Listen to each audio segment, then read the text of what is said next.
मित्रों तथा बंधुओं, नमस्कार। आज हम युग परिवर्तन पर बातचीत करेंगे। आजकल ये विषय सोशल मीडिया में बहुत ही प्रचलन में है कि युग परिवर्तन का समय चल रहा है, युग परिवर्तन का समय चल रहा है। तो हमें ये जानना होगा कि भी ये युग परिवर्तन किस तरीके से होगा। देखिए, फिलहाल जो पोजीशन है हमारे प्लेनेट की, वो हमारे जो मन की लगाम है वो हमारे हाथ में नहीं। ये तो हमें मानना ही पड़ेगा कि भी हमारे मनों की जो लगाम है, हमारे मन की जो लगाम है, वो हमारे हाथों में बिल्कुल भी नहीं है, बिल्कुल भी किसी भी तरीके की। अब ये लगाम हमारे हाथ में न होने की वजह से समय को नाम दे दिया कलयुग, क्योंकि हमारे शरीर से बुरे, उल्टे और पाप कर्म संपन्न हो रहे हैं। अब बात यहां आती है कि भाई ये जो युग परिवर्तन का समय चल रहा है ऑलरेडी, ये 2005 से ऑलरेडी लागू हो चुका है और इस समय काल में ये तकरीबन इसका जो मेन प्रभाव है, जो भारी प्रभाव है, वो 100 साल तक रहेगा। 100 साल तक इसका बहुत भारी प्रभाव रहेगा। और जो आदमी जितनी जल्दी अपनी कुंडलिनी को जागृत करेगा, अपने संकल्प का ज्ञान प्राप्त करेगा और सीधा ज्ञानगंज को जाएगा, तो जो इंसान जितनी जल्दी करेगा उसको शिव धाम में बढ़िया और नंबर 1 जगह मिलेगी। अब ये जो मन की लगाम है, ये आपके हाथों में होगी तभी तो युग का परिवर्तन होगा ना। और आगे आने वाला जो समय है, देखिए, जो समय बीत गया वो बीत गया, वो दोबारा से नहीं आता कभी और नहीं आया है कभी। सतयुग, द्वापर, त्रेता, कलयुग ये बीत चुके। अभी संगम युग का समय चल रहा है। 2005 से संगम युग का समय चालू हो चुका। इसमें इस समय काल में प्रत्येक जीवात्मा अपना संगम परमपिता परमात्मा शिव से कर पाएगी। और संगम युग का प्रभाव वैसे तो 100 साल बोला गया है, लेकिन ये हजारों साल तक चलेगा। संगम युग एक इतना लंबा युग है धरती का कि इससे बड़ा युग कोई धरती पर होगा ही नहीं। प्रथम 100 वर्षों के, संगम युग के 100 वर्षों में जो है अधिकांश जीवात्माएं, जो 33 कोटि यानी कि 33 प्रकार की जीवात्माएं, बाकी सब नहीं, 33 प्रकार की, वो पहले 100 सालों के अंदर अंदर अपना अपना संकल्प को पूर्ण करके वो शिव धाम को जा पाएंगी। बाकी संगम युग की अवधि तो इतनी लंबी है, इतनी लंबी है कि धरती पर एक भी जीवात्मा बचेगी नहीं।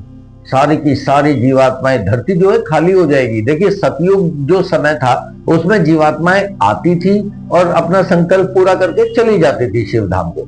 इसलिए क्राउडेड जो है प्लेनेट जो है, हमें क्राउडेड फील नहीं हुआ। आज हमें जो प्लेनेट है वो क्राउडेड फील हो रहा है। क्राउडेड क्यों फील हो रहा है? क्योंकि सारी जीवात्माएं फंसी हुई है ना। किसी भी जीवात्मा को अपने संकल्प का बोध ही नहीं है, और जब तक संकल्प को पूरा नहीं कर लेगी जीवात्मा, तब तक तो संभव ही नहीं है कि धरती को खाली कर पाए वो। उसको जन्म लेना ही है। 84 लाख योनियां भोगने के बाद मानव शरीर में 7 बार जन्म लेती है जीवात्मा। मरती है, फिर जन्म लेती है, मरती है, फिर जन्म लेती है, मरती है, फिर जन्म लेती है। ये जीवात्मा पे डिपेंड है कि कौन से जन्म में उसे अपने संकल्प का बोध होगा और कौन से जन्म में वो अपनी कुंडलिनी को जागृत कर पाएगी, कौन से जन्म में वो परमपिता परमात्मा शिव से संगम कर पाएगी। देखिए, जो लंबा समय चला सतयुग से कलयुग तक का, इस समय की धारा में हम क्रियाओं से, उन क्रियाओं से दूर हो गए जिन क्रियाओं को हम सतयुग में फॉलो करते थे। सतयुग में हम सनातन को फॉलो करते थे, आज कलयुग में हम रिलीजन्स को फॉलो कर रहे हैं। हम सनातन को फॉलो कर ही नहीं रहे। सनातन एक व्यवस्था है, जबकि वो रिलीजन है ही नहीं। और सनातन से दूर होने की वजह से आदमी का ये हाल हो गया, उसका परमपिता परमात्मा से संगम ही टूट गया। देखिए, आने वाला जो समय है वो सतयुग का समय बिल्कुल भी नहीं है, कदापि नहीं है। सतयुग बीत चुका। अब आने वाला समय जो है वो संगम युग का है। परमपिता परमात्मा शिव से संगम का है। और परमपिता परमात्मा शिव ज्ञान के सागर हैं, करुणा के सागर हैं, वो प्रत्येक वस्तु के सागर हैं। प्रत्येक वस्तु आपको अपने हिस्से का ज्ञान परमपिता परमात्मा शिव से प्राप्त करना है, अपने संकल्प का ज्ञान प्राप्त करना है। कुंडलिनी जागरण के बाद आपको तुरंत वो ज्ञान प्राप्त हो जाएगा। और कुंडलिनी जागरण के लिए आपको शिव भक्ति अनिवार्य है। शिव भक्ति करेंगे आप, आराधना, साधना, पूजा, यज्ञ, तपस्या, इन 5 क्रियाओं से, तो आपका संगम परमपिता परमात्मा शिव से तुरंत ही होगा। और जहां तक युग परिवर्तन की हम बात करते हैं, तो संगम युग शुरू हो चुका है और 100 साल तक इसका प्रभाव बहुत ही गहरा होने वाला है, जिसमें जो मन की लगाम है, इंसान धीरे धीरे इंसान अपने हाथों में ले लेगा। जैसे ही कुंडलिनी जागृत हो गई, समझ लीजिए मन की लगाम आपके हाथों में आ गई, वरना भूल जाइए। जब तक आपकी कुंडलिनी जागृत नहीं होती, उस दिव्य ऊर्जा को मन ग्रहण नहीं कर लेता, तब तक मन में वो प्रबलता आ ही नहीं सकती। और प्रबलता मन में इस दिव्य ऊर्जा से ही आती है जो कुंडलिनी देती है जागृत होने के बाद। कुंडलिनी शक्ति ही ज्ञान की देवी है और शिव की दासी है। वो शिव प्रवेश से ही जागृत होती है और शिव भक्ति से ही ज्योतिर्बिंदु परमपिता परमात्मा शिव किसी भी शरीर में प्रवेश करते हैं और उसकी कुंडलिनी को जागृत करते हैं। तो संगम युग का समय शुरू हो चुका है। अपनी अपनी शरीर की कुंडलिनियों को जागृत कीजिए और इस पृथ्वी से हमेशा के लिए अलविदा कीजिए। अभी फिलहाल जो समय चल रहा है वो घोर कलयुग का समय चल रहा था, लेकिन अब नहीं चल रहा। अब समय का प्रभाव बदल चुका है। ये जो ज्योतिष जितने भी सोशल मीडिया में आपको बोल रहे हैं कि भी समय बदल चुका है, समय बदल चुका है, मानिए समय बदल चुका है। ये समय इसलिए बदला है क्योंकि मानव की जो मानसिक स्थिति है वो बहुत ही बिल्कुल नष्ट हो चुकी है।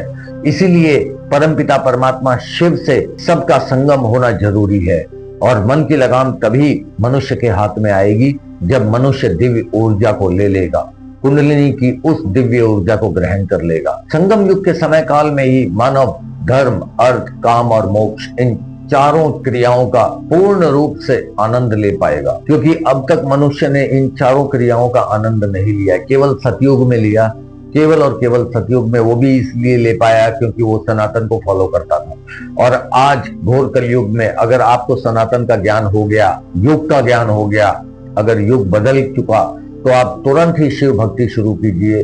और शिव का एक नशा है, शिव तो एक नशा है, एक ऐसा नशा जो लग जाए तो बस, क्योंकि वो एक ज्ञान का नशा है। वो जो ज्ञान देना शुरू करते हैं आपको, उसमें बहुत भारी नशा है। परमपिता परमात्मा शिव ऐसा ऐसा ज्ञान प्रदान करते हैं क्योंकि वो ज्ञान धरती पे होता ही नहीं। संकल्प आपको है, संकल्प से रिलेटेड जितना भी ज्ञान है वो आपको धीरे धीरे धीरे धीरे देते हैं जब कुंडलिनी जागृत हो जाती है। और आपका किसी भी दिन, कोई भी दिन जो है ब्रह्म मुहूर्त में जब आप उठेंगे, कोई भी दिन आपका खाली जाएगा ही नहीं, क्योंकि आपका जो 2 घंटे का समय होता है ब्रह्म मुहूर्त का, उसमें आपका डायरेक्ट संपर्क परमात्मा शिव से होता है और वो अनेक प्रकार का ज्ञान आपके मस्तिष्क में प्रदान करते हैं। वो दुर्लभ ज्ञान होता है क्योंकि प्रातः सुबह सुबह ज्ञान वर्षा होती है, ब्रह्म मुहूर्त में ही होती है। ये 2 घंटे के समय में ये ज्ञान वर्षा में जिसकी कुंडलिनी जागृत होती है उसे ज्ञान प्राप्त होता है। संकल्प का ज्ञान प्राप्त करने के बाद मनुष्य को संकल्प को पूर्ण करने का भी ज्ञान परमात्मा शिव देते हैं। ज्ञान के सागर होने के कारण प्रत्येक जीवात्मा के लिए उनके पास ज्ञान है। और शिव का नशा एक ज्ञान का नशा है, एक ऐसे ज्ञान का जिसकी अनुभूति जो करता है उसे ही होती है। तो मित्रों और बंधुओं, आज हमने जाना कि युग परिवर्तित हो चुका है और हम जल्द से जल्द अपनी कुंडलिनी को जागृत करें और जल्द से जल्द इस पृथ्वी से मोक्ष की प्राप्ति करें, क्योंकि मोक्ष संकल्प को पूर्ण करने के बाद ही मिलेगा इस धरती से। अन्यथा 84 लाख योनियों में भटक रही है जीवात्मा और भटकती ही रहेगी। अगले वीडियो में और सूक्ष्म जानकारियों के साथ हम मिलेंगे। नमस्कार।